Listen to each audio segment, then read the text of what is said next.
បាទសូមគោរពជំរាបសួរដល់អស់លោកអ្នកបងប្អូនជាទីស្រឡាញ់អស់លោកអ្នកបងប្អូនពិតជាមានស្នាមញញឹមដ៏ស្រស់ស្អាតណាស់ទៅនៅថ្ងៃនេះអស់លោកអ្នកបងប្អូនប្រហែលជាក្រោកឡើងពោពេញទៅដោយថាមពលនៅក្នុងជីវិតអស់លោកអ្នកបងប្អូនភ្ញាក់ពីដំណេកឡើងពិតជាមានក្តីសង្ឃឹមអស់លោកអ្នកបងប្អូនដែលបានក្រោកពីដំណេកឡើងហើយបានមានអារម្មណ៍ស្រស់ស្រាយនៅក្នុងចិត្តដោយព្រោះតែអស់លោកអ្នកបងប្អូនមានសង្ឃឹមនៅក្នុងជីវិតអស់លោកអ្នកបងប្អូនជាទីស្រឡាញ់រាប់អាននៅថ្ងៃនេះខ្ញុំបាទសាំយូអែលសូមបានដកស្រង់នៅអត្ថបទព្រះគម្ពីរនិខុម្នាងដែលនិយាយអំពីក្រឹតវិន័យទាំង10ប្រការដែលព្រះបានបង្គាប់បញ្ជាដល់អស់អ្នកដែលជឿទៅលើព្រះអង្គបានធ្វើហើយអនុវត្តនៅក្នុងជីវិតរស់នៅជាប្រចាំថ្ងៃខ្ញុំសូមបានអនុញ្ញាតសួរសំណួរទៅអស់លោកអ្នកបងប្អូន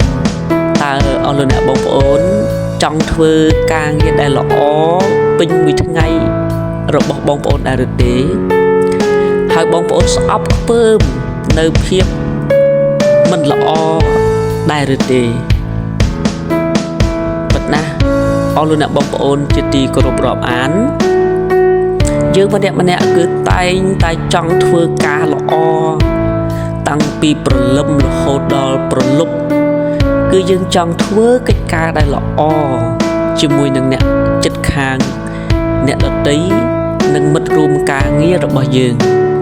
ប៉ុន្តែការងារដែលល្អដែលយើងចង់ធ្វើនោះបែរជាយើងធ្វើមិនបានល្អប្រសើរនោះទេប៉ុន្តែការអាក្រក់ដែលយើងមិនចង់ធ្វើប៉ុន្តែអស់លោកអ្នកបងប្អូនហើយនឹងខ្ញុំដែរគឺបែរជាធ្វើទៅវិញអស់លោកអ្នកបងប្អូនមានដែលសង្កេតមើលអំពីការរស់នៅយើងប្រចាំថ្ងៃដែរឬទេប៉ុន្តែគឺយើងតែងតែចង់ធ្វើការល្អប៉ុន្តែយើងធ្វើមិនបានការងារដែលមិនល្អដែលយើងមិនចង់ធ្វើប៉ុន្តែយើងបែរជាធ្វើវាជារឿយជារៀងរាល់ថ្ងៃនៅថ្ងៃនេះខ្ញុំបាទសូមដកស្រង់នៅអត្ថបទព្រះគម្ពីរមួយនៅក្នុងព្រះគម្ពីរនិខុម្នាងជំពូក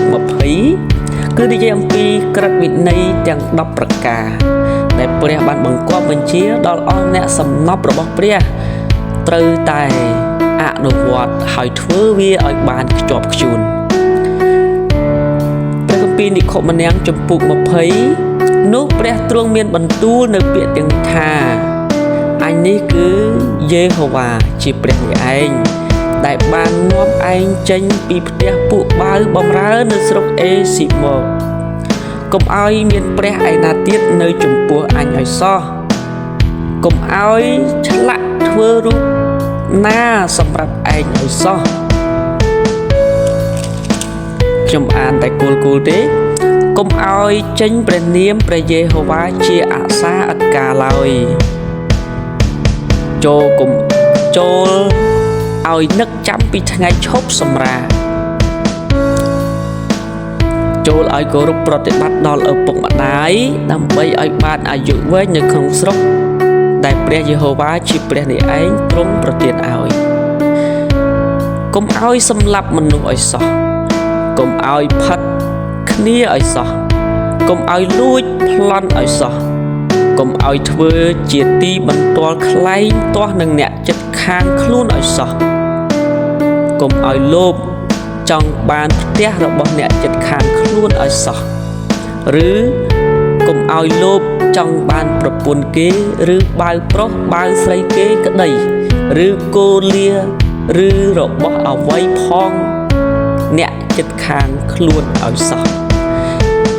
បាទនេះគឺជាអត្ថបទព្រះគម្ពីរដែលខ្ញុំបានលើកយកមកដើម្បីអានទៅនៅក្នុងព្រះគម្ពីរនិខុម្នាងជំពូក20ហើយខ្ញុំបានអានតែគោលនៅខាងមុខទេអញ្ចឹងអស់លោកអ្នកបងប្អូនជាទីគោរពរាប់អាន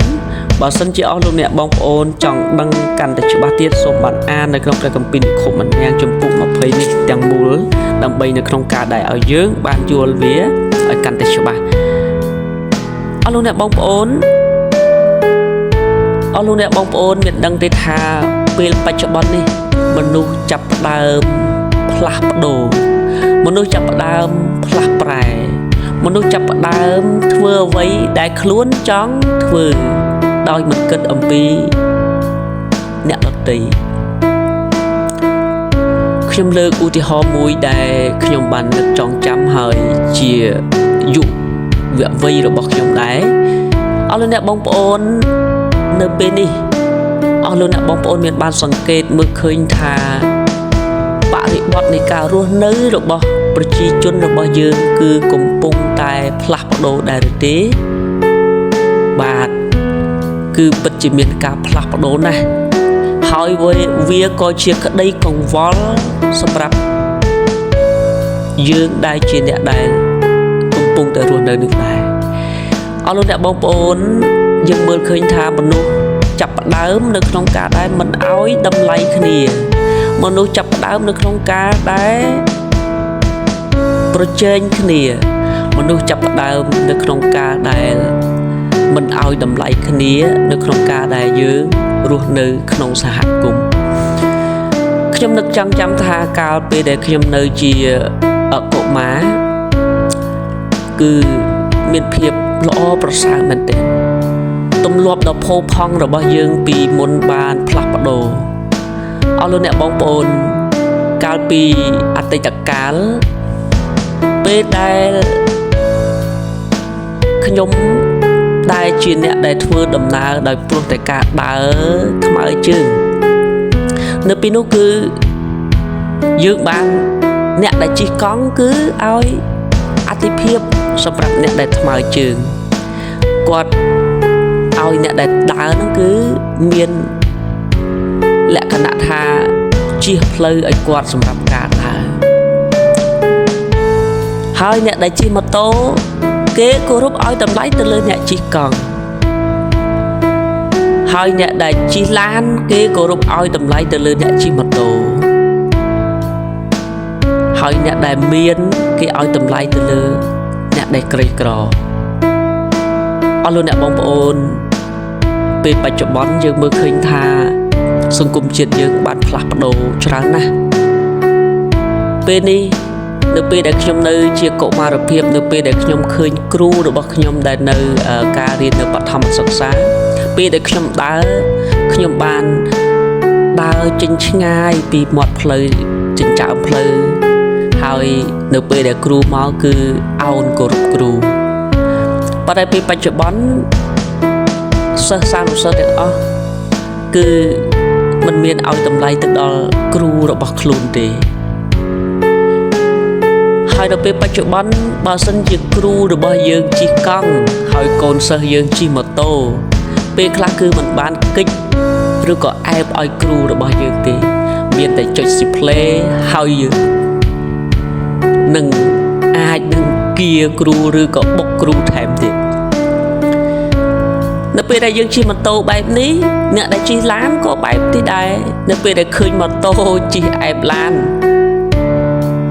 គឺមិនបានផ្ដល់សិទ្ធិអាទិភាពសម្រាប់តែអ្នកជិះម៉ូតូទេដូច្នេះអស់លោកអ្នកបងប្អូន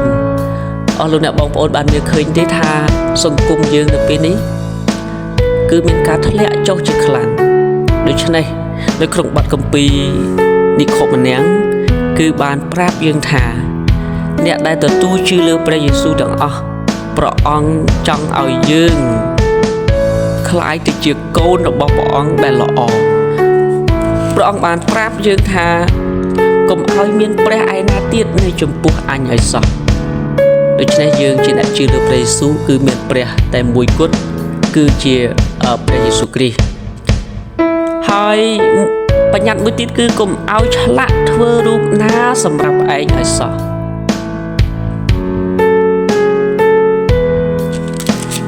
នៅក្នុងអត្ថបទនេះគឺល្អមែនទែនសម្រាប់អស់លោកអ្នកបងប្អូនហើយនឹងខ្ញុំដែរហើយមើលនៅក្នុងខ7បាននិយាយថាកុំឲ្យចេញព្រះនាមរបស់ព្រះយេហូវ៉ាជាព្រះនៃឯងជាអាសាអត់កាលឡើយខ8ចូលឲ្យនឹកចាំពីថ្ងៃឈប់សម្រាកខទី12បាននិយាយថាចូលឲ្យគោរពប្រតិបត្តិដល់ឪពុកម្ដាយដើម្បីឲ្យបានអាយុវែងនៅក្នុងស្រុកដែលព្រះយេហូវ៉ាជាព្រះនៃឯងទ្រង់ប្រទានឲ្យកុំឲ្យសម្លាប់មនុស្សឲ្យសោះ កុំឲ្យផាត់គ្នាឲ្យសោះកុំឲ្យលួចប្លន់ឲ្យសោះកុំឲ្យធ្វើជាទីបន្ទាល់ខ្លែងទាស់នឹងអ្នកចិត្តខាងខ្លួនឲ្យសោះកុំឲ្យលោភចង់បានផ្ទះអ្នកចិត្តខាងខ្លួនឲ្យសោះបាទនេះគឺជាអត្ថបទព្រះគម្ពីរនៅក្នុងថ្ងៃនេះហើយសូមឲ្យអស់លោកអ្នកបងប្អូនដែលជាអ្នកសំណប់របស់ព្រះយើងត្រូវចាំថាយើងត្រូវការធ្វើការល្អហើយត្រូវតែនៅក្នុងការដែលមាននៅសុជីវធម៌ផ្ដល់នៅគុណតម្លៃហើយឲ្យតម្លៃមនុស្សទាំងអស់គឺស្មើគ្នាសូមកុំឲ្យយើង